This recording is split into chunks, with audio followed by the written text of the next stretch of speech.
இலங்கை இளம் ஊடகவியலாளர் சங்கம் கொழும்பில் இன்று சேலமர்வு ஒன்றை ஏற்பாடு செய்திருந்தது. சமயம், எதிர்காலம் மற்றும் மறுசீரமைப்பு எனும் துணிப்பொருளில் இந்நிகழ்வு நடைபெற்றது. நாட்டில் சட்ட ஆட்சி நடைமுறைப்படுத்தப்பட வேண்டும். அதனை சுதந்திரமாகவும் நியாயமான முறையிலும் நடைமுறைப்படுத்த போலீசாருக்கு அதிகாரம் இருக்க வேண்டும். சட்டவாதிக்கத்திற்கு எதிராக செயற்படுவோருக்கு நடவடிக்கை எடுக்க சட்டம் அவசியம். அது மட்டும் போதுமானது அல்ல. அத்துடன் அதிகாரிகளுக்கு சட்டப்பூர்வ அங்கீகாரம் அவசியம். அதேபோன்று சமயங்களுக்கு இடையில் மிகுந்த நம்பிக்கையை உருவாக்க வேண்டும். அபியந்தர சமகிයක් නැත්නම් உலக விவகாரங்களில் ஒற்றுமை இல்லாவிடி நம்மால் எந்த விடயத்திலும் முன்னேற்றம் காண முடியாது. இங்கே பிரச்சனைகள் காணப்படும் இடத்து நமக்கு எதிராக முன்னெடுக்கப்படுகின்ற நடவடிக்கைகளை எதிர்கொள்ள முடியாமல் போய்விடும். சமயம் ஒன்றுக்கு அல்லது ஒரு இன மக்களுக்கு அச்சம் ஏற்படும் வகையில் செயற்படுவதனால் ஒற்றுமை உருவாகாது. ஜனநாயகம் மற்றும் பல்லினத்தன்மையை புறந்தள்ளி சிங்கள பௌத்த நாட்டினை மீள உருவாக்கும் முயற்சியில் ஈடுபடும் சக்திகள் ஒரு விடயத்தினை புரிந்து கொள்ள வேண்டும். இவ்வாறான பாதையை தெரிவு செய்தால் அவ்வாறான நாட்டினை உருவாக்க முடியுமா? ඒ මාවත ඔස්සේ ගියොත් ඒ වගේ රටක් ඇති වෙයි. 2012ஆம் ஆண்டு பொருளாதார வளர்ச்சி வீதம் வீழ்ச்சியடைந்துள்ள போதிலும் கடந்த 7 வருடங்களுக்குள் 6.7% சராசரி பொருளாதார வளர்ச்சி பேண முடிந்துள்ளதாக மத்திய வங்கியின் ஆளுநர் அஜித் நிவாட் கப்ரால் தெரிவித்துள்ளார். 2012ஆம் ஆண்டுக்கான மத்திய வங்கியின் ஆண்டறிக்கை வெளியிடும் நிகழ்வில் கலந்து கொண்டு உரையாற்றிய போதே அவர் இதனை குறிப்பிட்டுள்ளார். இலங்கை மத்திய வங்கியினால் வெளியிடப்பட்ட 63வது ஆண்டறிக்கையான 2012ஆம் ஆண்டிற்கான அறிக்கை நிதியமைச்சரான ஜனாதிபதி மஹிந்த ராஜபக்சவிடம் கையளிக்கப்பட்டது. அந்த ஆண்டறிக்கையின் பிரகாரம் 2012ஆம் ஆண்டிற்கான பொருளாதார வளர்ச்சி 6.4% 2010 மற்றும் 2011ஆம் ஆண்டுகளில் 8% பொருளாதார வளர்ச்சி காணப்பட்ட போதிலும் சர்வதேச மற்றும் உள்நாட்டு ரீதியில் நிலவிய சவால்களினால் கடந்த ஆண்டின் பொருளாதார வளர்ச்சி வீதம் வீழ்ச்சி கண்டுள்ளது. கடந்த ஆண்டில் ஏற்பட்ட சீரற்ற காலநிலையால் விவசாய நடவடிக்கைகள் பெரிதும் பாதிக்கப்பட்டிருந்தமையும் பொருளாதார வீழ்ச்சி வீதம் குறைவடைந்தமைக்கான பிரதான காரணம் என மத்திய வங்கியின் அறிக்கையை சுட்டிக்காட்டப்பட்டுள்ளது. எவ்வாறாயினும் அரசாங்கத்தினால் தொடர்ச்சியாக 4 ஆண்டுகளாக பணவீக்கத்தை தனி இலக்கத்துடன் பேண முடிந்துள்ளதாக மத்திய வங்கி சுட்டிக்காட்டியுள்ளது. අපේ රටේ සාමාන්‍ය ආර්ථික වර්ධන වේගය 4.5% පමණ තමයි තිබිලා තියෙන්නේ නිදහසෙන් පස්සේ. சுதந்திரத்தின் பின்னர் எமது நாட்டின் சராசரி பொருளாதார வளர்ச்சி வீதம் 4.5% காணப்பட்டது. கடந்த 7 வருடங்களில் அதனை 6.7% எம்மால் அதிகரிக்க முடிந்துள்ளது. அபிவிருத்தியின் பெறுபேறாக வேலைவாய்ப்பின்மையை 4% வரை குறைத்துக் கொள்ள முடிந்துள்ளது. 30 வருடங்களாக இருந்த கடன் சுமையை குறைக்க முடிந்துள்ளது. அத்துடன் 2836 அமெரிக்க டாலராக காணப்பட்ட தனிநபர் வருமானம் 2923 ரூபாய் வரை அதிகரித்துள்ளது. මේ ගෙන තිබෙන ක්‍රියාමාර්ග සහ අපි දැනට ගනිමින් තිබෙන ක්‍රියාමාර්ග විශේෂයෙන් खनिज तेल संस्थावे सह தற்போது எடுக்கப்பட்டுள்ள நடவடிக்கைகள் மற்றும் எடுக்கப்படவுள்ள நடவடிக்கைகள் பெட்ரோலிய கூட்டுத்தாபனம் மற்றும் மின்சார சபை ஆகியவற்றின் நிதி பிரச்சினைகளை தீர்ப்பதற்கான நடவடிக்கையாகவே காணப்படுகின்றது. மே அல்லது ஜூன் மாதங்களில் வட்டி வீதத்தை குறைப்பதற்கும் சந்தர்ப்பம் கிடைக்கும் என நாம் நம்புகின்றோம். எனவே அவை முதலீடு மற்றும் உற்பத்தி என்பவற்றுக்கு வாய்ப்பாக அமையும்.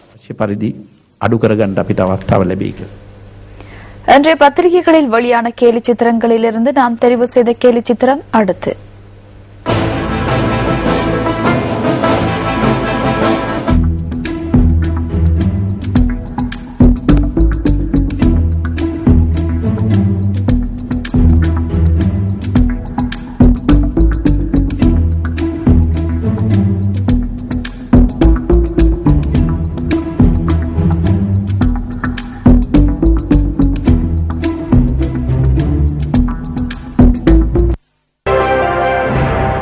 வழமைக்கு மாறாக சில சந்தர்ப்பங்களில் நிகழ்வுகள் இடம்பெறுகின்றன. அம்பாறை மாவட்டத்தின் திராய்கணி பகுதியில் 4 கிளைகளை கொண்ட பனை மரம் ஒன்று வளர்ந்துள்ளது. அடியிலிருந்து தனி மரமாக வளர்ந்து பின்னர் 2 கிளைகளாக இந்த மரம் பிரிந்து வளர்ந்துள்ளது. பின்னர் அதிலுள்ள ஒவ்வொரு கிளையிலிருந்தும் 2 கிளைகள் உருவாகியுள்ளன. பனை மரங்கள் தனி மரங்கள் என்று மக்களால் அறியப்பட்டுள்ள நிலையில் 4 கிளைகளை கொண்ட இந்த பனை மரம் ஏனைய மரங்களின் நடுவே கம்பீரமாக காட்சியளிக்கின்றது. உயர் நீதிமன்றத்தில் ஆட்சேபனைக்கு உட்படுத்தப்பட்ட சில சட்டமூலங்கள் தொடர்பான உயர் நீதிமன்றத்தின் தீர்ப்பை சபாநாயகர் இன்று பாராளுமன்றத்தில் அறிவித்தார். ශ්‍රේෂ්ඨාධිකරණය හමුවේ අභියෝගයට ලක් කරන ලද உயர்நீதிமன்றத்தில் ஆட்சேபனைக்கு உட்படுத்தப்பட்ட கீழ் குறிப்பிடப்படுகின்ற சட்டமூலங்கள் தொடர்பிலான உயர்நீதிமன்றத்தின் தீர்ப்பை பாராளுமன்றத்துக்கு அறிவிக்க விரும்புகின்றேன்.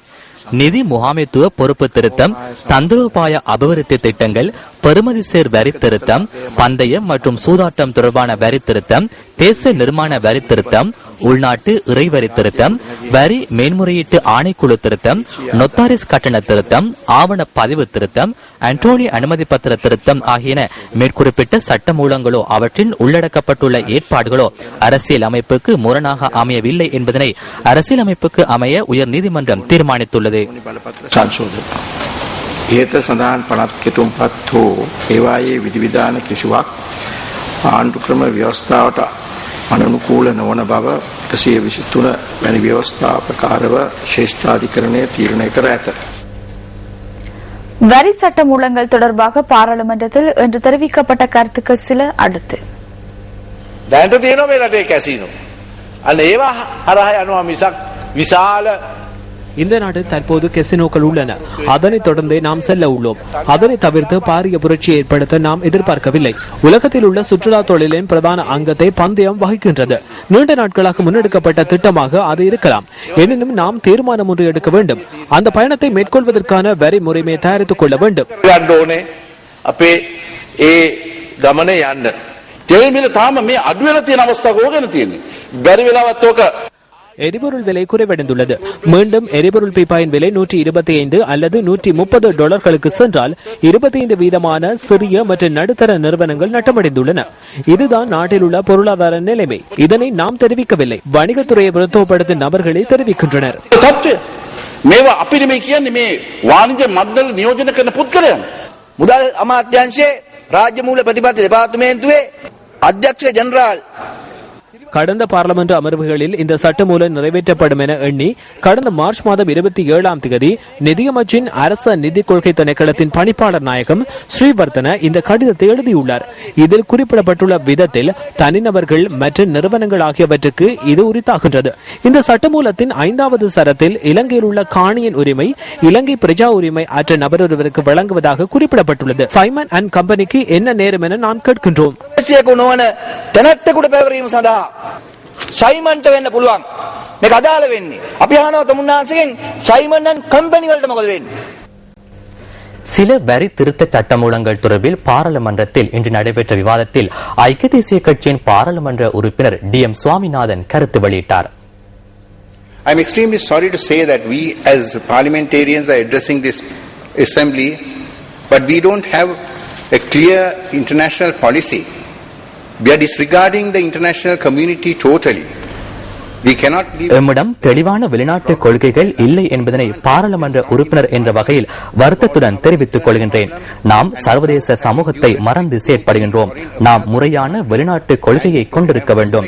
இலங்கை அரசாங்கம் ஜெனீவா தீர்மானத்தை நடைமுறைப்படுத்த வேண்டும். கற்றுக்கொண்ட பாடங்கள் மற்றும் நல்லிணக்க ஆணைக்குழுவின் பரிந்துரைகளை நிறைவேற்ற வேண்டும்.